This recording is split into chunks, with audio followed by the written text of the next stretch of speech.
the world of Pixar's Cars just wildly confusing to anybody else? Or is it just me? It seems to be a world that's largely devoid of much logic at all and has so many odd aspects and unanswered questions, I just don't understand it. I'll be honest though, I've never really been all that into Cars to begin with as a franchise. It's weird too because I felt like I was right at the correct age bracket when the first film came out. Came out in 2006. I still liked my Hot Wheels cars back then, and I even think I went to see it at the cinema, but in the end it just never made an impression on me. I never really had any desire to rewatch it throughout the rest of my childhood. Didn't bother to go and see Cars 2 as I think I'd aged out of it by then.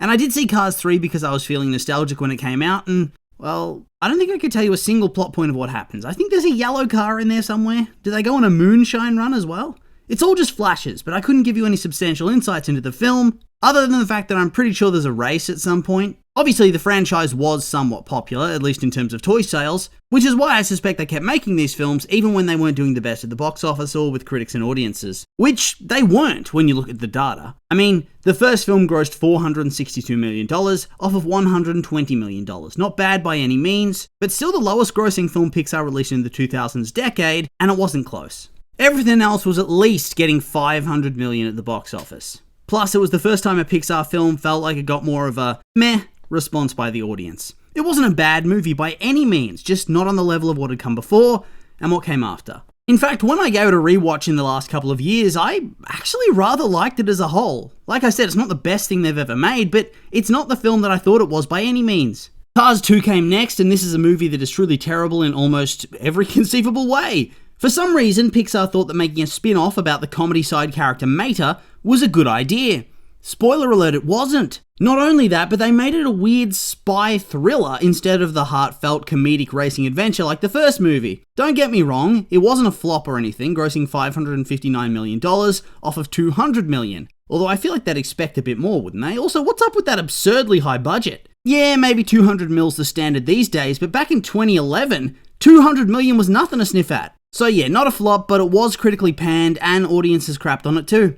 Why wouldn't they? It's terrible. Legitimately, it is the worst film that Pixar has ever made, and I don't think they're capable of topping that. They don't usually release bad films. They're considered the gold standard for a reason. Cars 3, it did pretty badly to tell you the truth. The magic had wore off completely, I guess, and it grossed $383 million off of $175 million. This was in 2017, an era where sequels were going wild and having huge performances at the box office.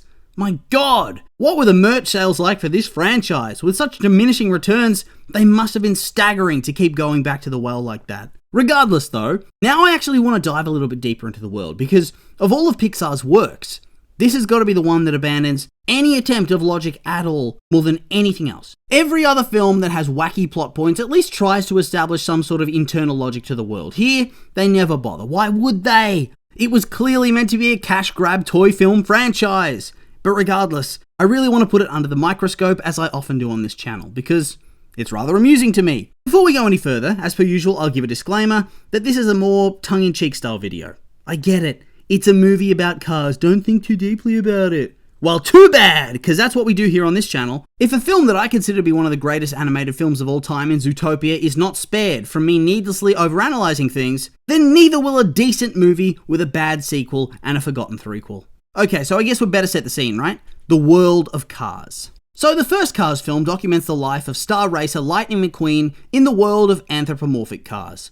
Arrogant and self-obsessed, Lightning's determined to win the Piston Cup, but gets lost along the way to the race and ends up in the forgotten rural town of Radiator Springs. Whilst arrogant and shut off from the town at first, he learns about life beyond racing and makes new friends with the townsfolk, and along the way, completely changes his perspective on the way he should be living his life. The second film expands this world into the world of spies. So secret agents, rich and evil CEOs, oil barons, whatnot. Honestly, it's best not to think too deeply about this particular one. Whilst the third film returned to its roots and makes it about racing again. All well and good. It's not really about the overarching main storylines, because I think they all work fine for what they are. For the most part. I think you could write a thesis statement about how the plot of Cars 2 is an abomination, and that the story jumped the gun, tearing away everything that people liked about the first Cars film to begin with. But no, I want to go into the silly minor details that we're never going to get any answers for, but sometimes just have me scratching my head wondering what's going on. So let's go. The world of Cars, like I said before, establishes itself as an entire civilization of anthropomorphic cars. It's like the film Robots, but with cars. Okay, I'm getting it so far. But it immediately gets me thinking. There are clearly no humans in this world at all, so how are cars reproduced? In the regular world, they're built in factories. Is that the same thing here? In the film Robots, which is sort of the nearest thing I can apply logic from, it seems like they're purchased from a company that will supply the parts. They're then built by the prospective parents, and this turns them sentient. From then on, it's up to the parents to upgrade the kids with new parts as they see fit. And once the child robot is now an adult robot, it's up to them what they do. They don't have a set career path that's chosen for them based on their model. For example, Rodney wants to be an inventor, but his father Herb, whose model he resembles, is a dishwasher. Do you think it works the same for cars? Are they produced on a conveyor belt and sent out into the world as full adults? Are they built by their parents? Do cars sexually reproduce? I mean, it's clear they're capable of having romantic relationships with one another. There's a mini-series where Mater and Lightning McQueen go on a road trip together to attend Mater's sister's wedding. Sally is consistently presented as Lightning's love interest throughout the trilogy. They also clearly experience some sort of sexual attraction to one another, as we see throughout the films as well. But sexual reproduction? I don't know about that. I'm not sure it'd even be possible. So you'd have to assume that they're purchased by a parent or by parents. When these parents decide they're ready for kids, maybe they look into a bunch of different manufacturers and decide which current model would be the best fit for them. Do you reckon that's how it works, or are they simply told what model they're going to be receiving? What about raising a child? What does being a child mean to a car? Have we actually seen any child cars before? I think there might have been some smaller models that were implied to be children, but I'm not sure there's been ever any confirmation of that fact. So we have no real basis on what being a car parent actually involves. They clearly have a concept of siblings, which would imply that they were raised together in that way, but what does that actually mean? Were there simply full-size cars that had no thoughts or personalities, and through being looked after by their parent cars, they developed some sort of sentience, kind of like an actual baby, and how their personality forms over the course of their life, based on external factors such as parenting? I can accept that for mental growth and personality development, I suppose. It makes a lot of sense. What about physical growth, though? Are they created as small little mini cars and then they have to be slowly upgraded over time as they become a fully adult car? Or do they come off the production line fully formed and ready to go, just needing to be raised to have a personality, hopes and dreams, etc.? How long does it take for a car to go from child to adult? Most societies on Earth would say around 18 years, but what about the world of cars? Do they spend a long time as children also? Or is it a brief pit stop, so to speak, whilst they develop their own lives and figure out what direction they want to go as a fully fledged adult? It really is enough to make your head spin when you deep dive into it. Also, what is it that makes the cars sentient? With robots, I sort of understand it. But what about cars? Do they have some sort of chip, some sort of brain?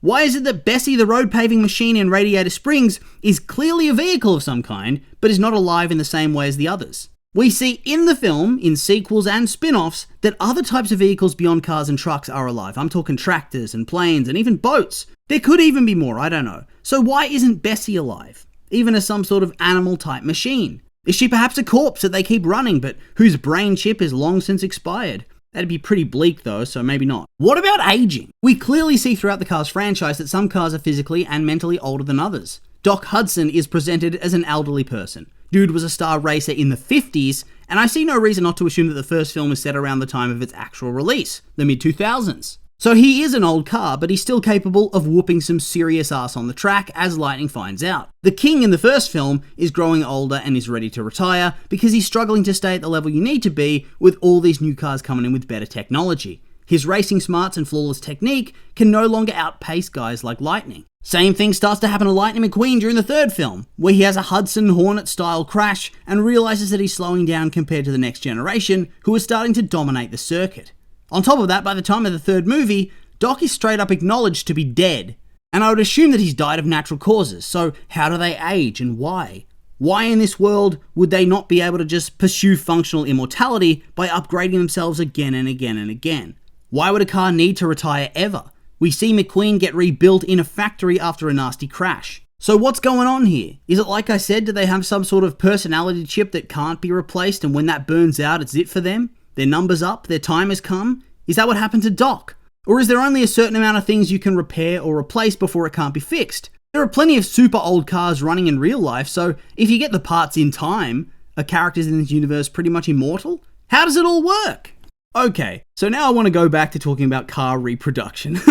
How is the model that you were built as chosen? Is there some sort of caste system that's in place where a certain number of each car is built, which limits your career prospects? Like, was Mater born a tow truck? or did he have to choose to become one and he got upgraded to become that? Doc was clearly born to be a racer based on his car model, but after his career was done, he trained to become a doctor and became a judge as well. So clearly, you can change your job to some extent. But you can't suddenly become a racer out of nowhere, can you? Because all the actual racing car characters we see in the films are legitimate race car models. So suddenly, it limits who can pursue their dreams. Imagine being a Formula 1 superfan, but you can't pursue that dream because you weren't built with the right model, and so you'll never even have a chance to try. Already it sounds like a pretty miserable life for some vehicles. Would you be able to change your car model if that's what you want? Could you have some sort of transplant? If characters can be rebuilt and repaired after they sustain huge damage, could you transform them into a new type of car? Would that be something that could happen so you could pursue your dreams? So I think we've come to the conclusion that the society of road vehicles are built. That's the explanation that makes the most sense. They're created in a factory. So that means some cars, the ones who run the factory, are choosing who becomes what. But what about things like tractors, who are presented as being lesser life, living out in fields and being treated like animals, like cows in the real world? Does this not disturb anybody else? These vehicles are actively being given lesser intelligence and chucked behind fences. I suppose we should count our blessings they're not being raised to be eaten as food, but what are they there for? Why would cars need farms and ranches to begin with? They don't eat food. They have oil and fuel and all that jazz, but they don't need to consume these guys, do they? Are they legitimately just being kept there to keep the grass short? Is this not wild to anybody else? A whole slave race exists with seemingly no purpose in life other than to chill in the field behind the fence? Very strange and horrific. Ugh. On top of that, how does government work in this world? Because in cars we see that pretty much everybody is a car or a road vehicle. However, in spin-offs and whatnot, other societies seem to exist. There are planes. Are these set in the same shared universe? They seem to be. So who's in charge? Who rules over it all? I'm just very confused by everything that's going on here. So, yeah, I think I need to call it quits before my head explodes. I need to go and lie down and never think about cars again. On the bright side though, I got all of this out and into a video so I can forget about it. So with all that being said, these have just been my opinions and I'd like to hear yours. What did you think of my cars questions? Are you with me? Do you have answers for me? Or do you just not care? Awkward, if you've made it this far in that case though.